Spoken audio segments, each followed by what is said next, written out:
Hey everybody, this is David Bradley from richmansgym.com, and this is the Rich Man's Gym Podcast, a personal development podcast dedicated to strength and conditioning for body, mind, and spirit. If you, like me, are looking to level up, expand, and tap into your true potential, then you, my friends, you are in the right place. So thank you for being here. Let's get started. And hey, if you're getting value from this, folks, please and thank you in advance. Thank you for sharing this out into the cyberspace so that other folks can benefit from it too. And thank you also for hitting that subscribe button. That way, you don't miss an episode. And now, a quick word from a few of our sponsors. Today's episode of the podcast is brought to you by TeePublic.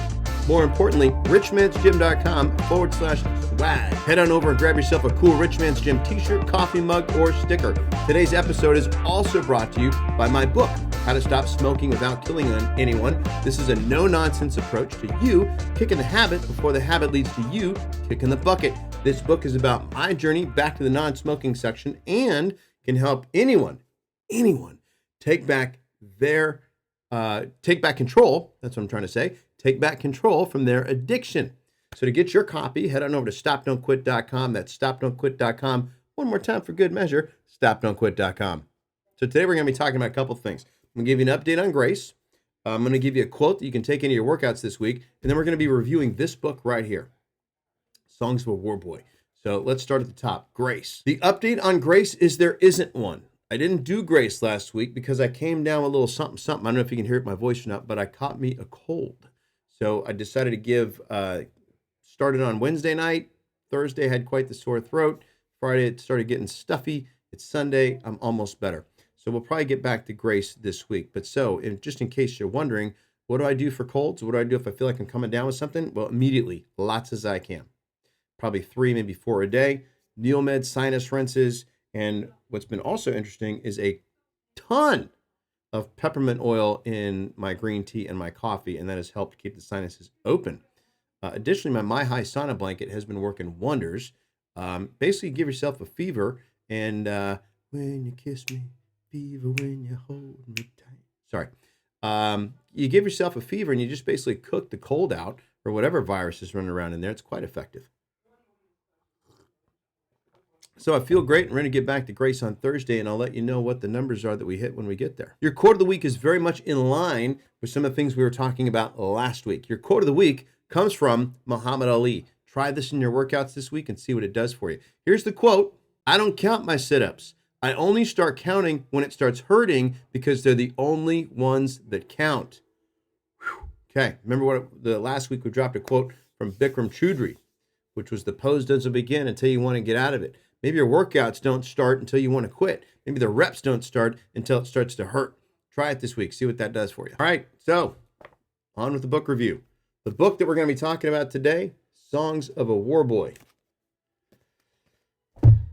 In 1983, when I was 10 years old, I was reading G.I. Joe comic books. I was watching their cartoons. I was also watching Robotech and Silverhawks and Thundercats and all sorts of really cool stuff was on TV, reading the comic books, and then I was out playing war in the vacant lots in the fields around my house with my buddies. Hey, who's your favorite G.I. Joe character? Did you have like the action? I had all the action figures. I had some of the toys. I had like some of the airplanes and stuff. I had the helicopter. Helicopter was badass, by the way. But I had all that stuff. My favorite character was Snake Eyes. I like that guy. He's like a ninja. And the year I turned 10, my Aunt Marilyn, she gave me 30 crisp $1 bills, like 30 of them. And I could get anything I wanted. I could spend it on anything I wanted. And so what did I do? I went to Toys R Us and I bought a replica M16 cap gun. Trust me, this would never, ever be on the market today. Never, ever, ever, ever. This is like the thing that would get kids shot if a cop saw that because it looked just like an M16. They had a little bit of a red tip at the top, but sorry, man. It had a clip that you'd put your caps in. You'd load that sucker up. And I loved it because my buddies were out there playing war with like this little like hand wood carved toy machine guns. I had like the closest thing to the real deal Don Steele, and it was awesome. And when I try to remember what I was afraid of, Try to think about 1983. What were some things that scared the crap out of me? Well, screwing up at mass because I was an altar boy, so I was afraid of getting yelled at by Father Tanny. I was afraid of the bus driver at school. She was terrifying. I was afraid of getting hit by a pitch in Little League. Bullies. Did not like bullies. They scared me. And there was like, I remember this underlining fear of nuclear war or nuclear annihilation, but you're so young, you really can't understand it. But you know that like if that happened, that was anxiety, but like it was low, it was underlining. But actually getting shot, really not a fear. But it was for this kid. And so the subtitle of this book, and it was the topic of a speech that he gave, freedom from fear. So I wrote a blog about it, and I thought I'd just share this with you as well because it was important to me. Changed my perspective just a wee bit. So a friend of mine sends me this book. He sent me another one too, which I'm going to read next. And it was based on this conversation we were having about people that we truly admire, that we would love to meet. And so then this book, he mails it to me from down under. And the guy's name is Deng Adut, Songs of a War Boy. You totally need to read this book. When he's 6 years old, he's literally taken from his family in the South Sudan, and then he's trained as a soldier in the Sudanese People's Liberation Army. He is marched for 33 days to Ethiopia along with 30 other kids. Can you imagine walking for 33 days when you're 6? So when I was in Catholic school, we did a walkathon, right? Every year to try and raise money for the school or a charity or something. We'd walk 10 miles in one day, and we all thought we were going to die. This guy, during Deng's walkathon, boys did die. They died of starvation. They died of thirst. Others got shot by bandits. Some were attacked and killed by wild animals. These boys were literally forced to fight in the Second Sudanese Civil War. They're brainwashed, drugged with amphetamines. I mean, the horrors that this kid gets exposed to, incomprehensible. My biggest terror at that age was watching like the made-for-TV version of The Exorcist by myself one night when I was alone. My parents went to choir practice or a church meeting or something, and I got the first time I ever got to stay home alone, channel surfing, and that's what I landed on, and I couldn't stop watching, and I had horrible nightmares for about a week. But it was all up here in my imagination. But for Ding, the horror was real. And yet somehow this now man is able to open and close the book. Don't worry, there's no spoiler alerts here. He's able to open and close the book with, I was born lucky.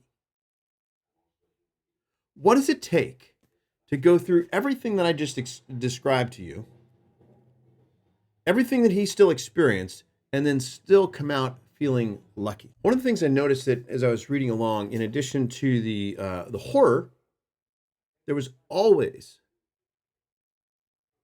someone extending a hand of compassion along every leg of this journey. And I would imagine that it was this compassion that gave him the will, the faith, and the drive to not just completely despair and fall into total apathy and just quit, which a lot of boys did. And he talks about that. I'm going to read a quote from you in a little bit where he actually talks about that in detail. So skip ahead, fast forward a little bit, and Deng and his brother, they get accepted into Australia as refugees. And that happened in 1998. He was 15. So Deng gets a job at a local service station so he can learn English and he can make some money. He goes to school, he studies accounting, and then decides to go into and practice law of all things. From there, he winds up with a master's of law in criminal prosecutions at a university in 2014. Oh my God. And he's then named New South Wales Australian of the Year for 2017. An immigrant becomes Australian of the Year in 2017. And during his acceptance speech, he says the following, which is what I wanted to share with you. Around 1993, quote, this is the quote. Around 1993, I watched some boys only 10 or 11 years old as they picked up their AK-47s, put the gun to their heads, squeezed the trigger with their own fingers, and blew out their brains. In a better world, those fingers might have made music in a place such as this hall, built homes, operated the equipment of scientific discovery. Instead, their short lives were as nothing. Innocence destroyed. I, consumed by fear, couldn't pull a trigger myself because I was too scared.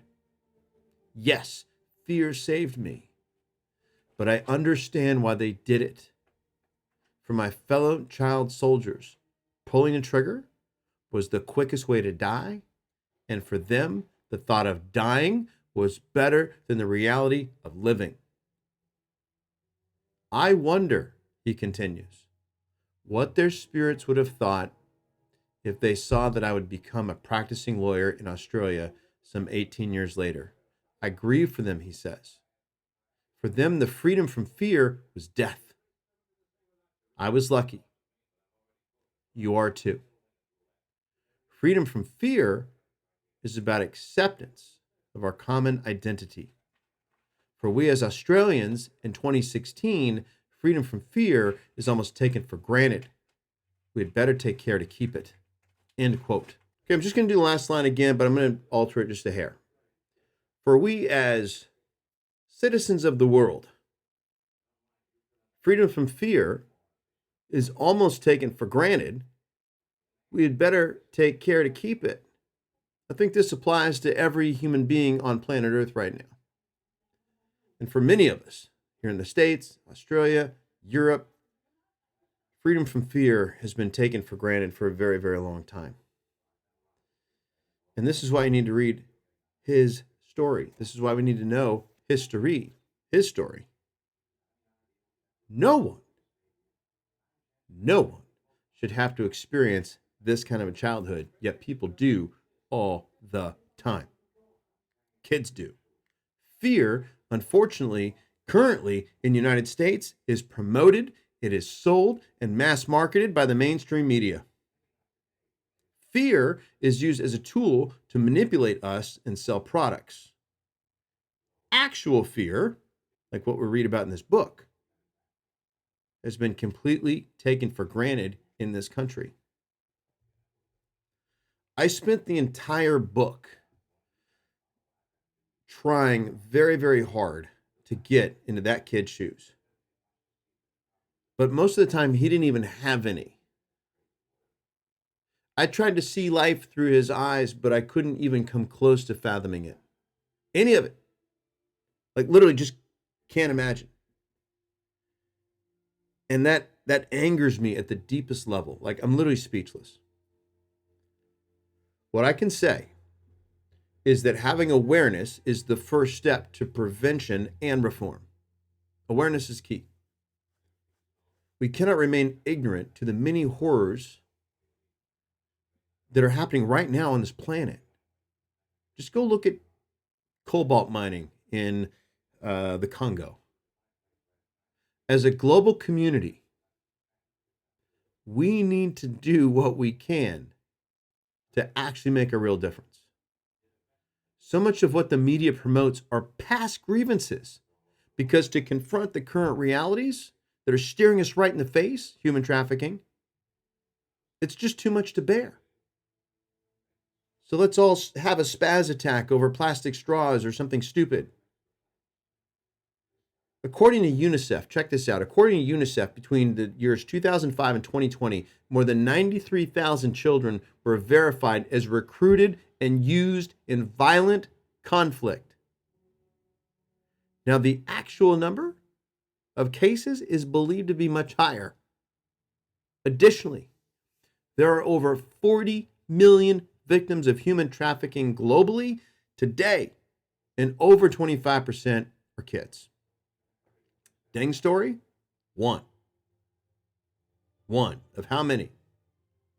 It's one of one who survived. How many didn't? So again, awareness is first. Next, doing something. Look at what you can do in your community. Look at what you can do in your community to help. Remember the phrase, think global, act local. Is that how it goes? Yeah. Think global, act local. In the United States, check this out, 30% of gang members are under 18. So don't think these horrors are limited to Africa or some faraway place. They're right here. They're right down the street. They're in your own town. Literally in your backyard. So that other phrase, not in my backyard, no, it's in your backyard. So see what you can do in and for your community. Start there. Donate time, money, and attention to see where you can make a difference for the better. And let your community's example radiate out so it influences other communities. But first, read this book. And I hope you do. And when you do, drop a comment down below. Let me know what you got out of it. Let me know how it helped. Let me know how it changed your thinking, if it did at all, right? And then go out and do something about it. If you're inspired by it, do something about it, okay? Thank you so much for tuning in and staying to the end. Drop a comment below, right? We'd love to hear from you. Quick reminder to share and subscribe. Have an amazing rest of your week. Thank you for listening. This is Rich Man's Gym, strength and conditioning for body, mind, and spirit. Train anywhere. I'll talk to you next week.